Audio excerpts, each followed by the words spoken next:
Ciao amici, welcome to RegenEra Garden. It's week 10, spring is finally approaching, so it's getting warm and plants, the vegetation is waking up. So we want to show you for this week what we're going to work on, how the garden is looking like, and yeah, just updates. As we have shown you in the other video, we opted for a regenerative system. So this means that we have sown cover crops back in October, which now are growing very well. So the cover crop is coming up very well. We planted back in September rye, clover, vetch, peas. During the winter, they didn't grow very fast, but now that it's becoming warmer, they are picking up very, very fast. So in the last 2 weeks, they started growing a lot. So the idea is that in 2 weeks' time, roughly, we're gonna cut them down, use the grilling net to aerate the soil and then tarp it for another 2-3 weeks, just to let it degrade. And then we're gonna plant into it, but we're gonna show you about that. As you can see here, some of the cover crop came up very well. So it's very uniform and yeah, it's growing everywhere. But then we have patches like this one where nothing grew. And probably the reason is because we used manure at the time, as you have seen in the other video, and probably it was too fresh. So either it burns the seeds or simply the condition was not good enough for letting the seeds sprout. So you see there are patches here, especially in this bed, there are many patches. There are also wild grasses still. It will take a couple of years before we can properly, how can I say, use the cover crop to eliminate the wild grasses, but that's not a problem. Here again, a bit different. You see it's very uniform. There is a cat, a wild cat always coming in our garden. Let me show you another bed instead. This again, also very vigorous growth compared to the other beds. This is really, really vigorous. Look at this, look at the difference. The thing we did was to start using the wood chip in the garden. So we already put the wood chip between the beds, but this time we created a central kind of walking path, which you can see also from the drone videos we're sharing right now. The idea of this path is not for aesthetics, although it looks nice, but it's mostly to retain moisture and also to start building soil. And the wood chips also, over time, they will create a habitat for insects and other biotic life that will be useful for the garden. And of course, the idea is that they will start also building a network of fungi, because these branches, when we cut them down, we left them in the forest for a couple of weeks to inoculate with the local fungi we already have here. So we already seen that after a rainy day, there are a lot of mushrooms or fungi popping up, the head of the fungi. So yeah, we're looking forward how this will look like in a couple of months. So this is it with the garden. So now back to Elena in the greenhouse. Good morning. So this week we are at week 9. We don't have a lot of things to plan for this week, so I'll just tell you quickly what I'll be doing. We will have actually 3 types of, let's say, medicinal herbs to plant, and then a lettuce, all for indoor sowing. The first one will be the marigold. This one is actually very, very pretty. It comes in different colors. This is like a miscuglio, so it's a mix of flowers. And marigold, actually, it's used for a lot of different things. We can use it just for ornamental. We can use it as insect repellent. We can use it as a natural colorant, but also as also has medicinal properties. It's used for healing wounds, for eczema, so it's anti-inflammatory, but also used for indigestion and colics. So it's really, really great. And then we have tarassaco, this one, which is known as dandelion. And this grows, actually grows almost everywhere. It's pretty common that it grows also in the wild. There are some flowers, the wildflowers, that are very similar to it, but don't have the same properties actually. So to be careful to actually see which ones are the real ones. And they're beautiful yellow flowers, and they become, when they dry out, they become the dandelion, the pretty dandelion that you blow on. Also, they have really amazing properties. They're traditionally actually used to detoxify the liver and to also support the gallbladder function. Also really great for natural colorant. They have a lot of vitamins like vitamin A, vitamin C, vitamin D, for example, and they also help in digestion, anti-digestives. And then we have the next one is bergamot, or like wild bergamot, that I got from Magic's Garden Seed. They're really, really awesome as well. It's a German company. And the wild bergamot actually is a very potent antiseptic and antiviral. Probably something that I should have drunk right now that I have a cold.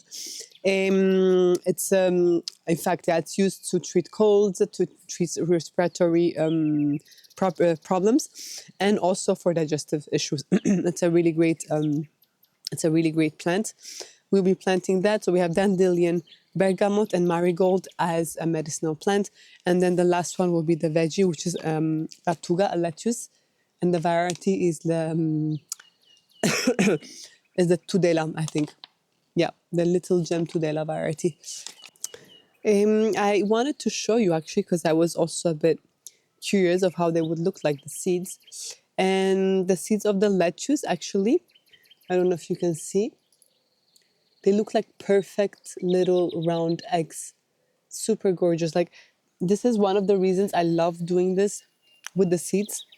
So planting from seed, because a lot of times when we eat our veggies or our fruit, we don't know where it comes from, because we're used to buying at the supermarket, most of us, right? So we don't know what the seed look like.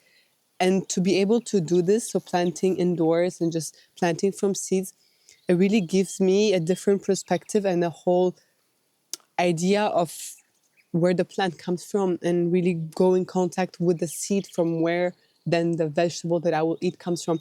And it's very, very exciting. So I really like doing that. And another one that actually surprised me, I was super interested to look at it, is the marigold. Actually, they don't even look like the seeds that we're used to. I hope you can see with the focus, it's not really perfect, but they look like little spikes, actually, super gorgeous. So I just planted them head down because that's what I felt like doing. I don't know if that was exactly the right thing to do. And I'm super curious to see how they come up, how they grow. It's very exciting. So yeah, I just thought to share that.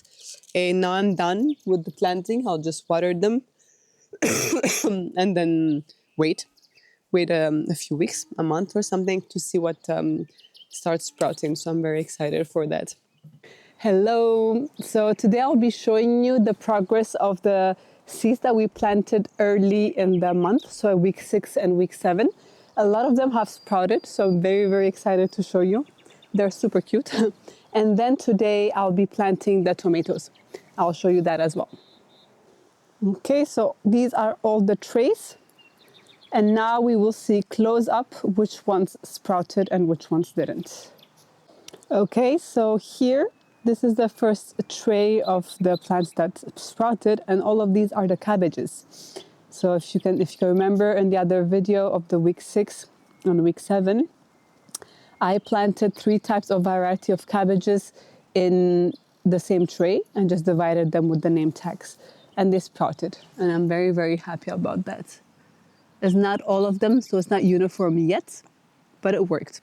I'm very happy. And the other one are these ones, which are the charts. Just this part. This part is the basilico, hasn't sprouted yet, but I'm very hopeful. This is the chard. And a few here have sprouted. This one is the borage, so my medicinal plant. And this little one, I hope it will survive. It's still super little. And that is one of the chamomile. But I'm very hopeful as well. So if one sprouted, then the others should sprout as well. Okay, so now going back to the tomatoes that I'm very, very excited to plant. Always still from Ingegnoli, as you can see. I will be sowing 3 types. We have the San Marzano, cuore di bue, and then the cherry tomatoes. So I'm very excited about that. I know in the first video that we made for week 6 for our indoor sowing, I said that the tomatoes, I will be planting them in the deep pots because they need space to grow for the roots before transplanting them. But what I've been noticing, because I've been planting other things in these deep pots, is that the soil kind of feels like it stagnates for some reason. I still haven't figured out why. Maybe it's the soil or the pot that doesn't air much because they're pretty like soft pots. So maybe they compact the soil. I haven't figured that out yet. So until I do that, before running out of time to plant the tomatoes, because I have to plant them this week, which is week 10, what I've decided to do is use these pots, which are still deeper than these trays, because initially we could have done it in these trays, but these trays could be a bit too small for the roots. So I'm going halfway using these pots for the tomatoes. But since I don't have enough and I need around 90 pots, I will, so most of them I will plant in these pots, and then just a few I will still use these deep ones and then experiment, like see which ones grow better. So I think it will turn out well. At least I have the 2 options, and also for the future I'll see which ones turns out better. I'm getting a bit too warm. It's really nice. It gets very, very hot here in the greenhouse, so that's super cool. Okay. Yeah, I'll just start putting 1 or 2 max per pot, and then we'll see what grows better. Okay, so I just finished sowing the 3 varieties of tomatoes, and I'm very, very excited. I hope they do sprout, they do grow. This will be an experiment because I'm using 3 types of different pots actually. So let's see which one works better, and I hope also the soil is actually good for the type of seed. Yeah, and I'm very excited because there's nothing better than homegrown tomatoes with some good mozzarella, some good basilico, also homegrown that I actually sowed last week, and really good olive oil. There's nothing better than that. So for me, it's very important that these tomatoes grow. So I'll show you now what they look like. This is the first variety, it's the cuore di bue. This one as well. This is mostly for tomato sauce. And here we should have some cherry tomatoes.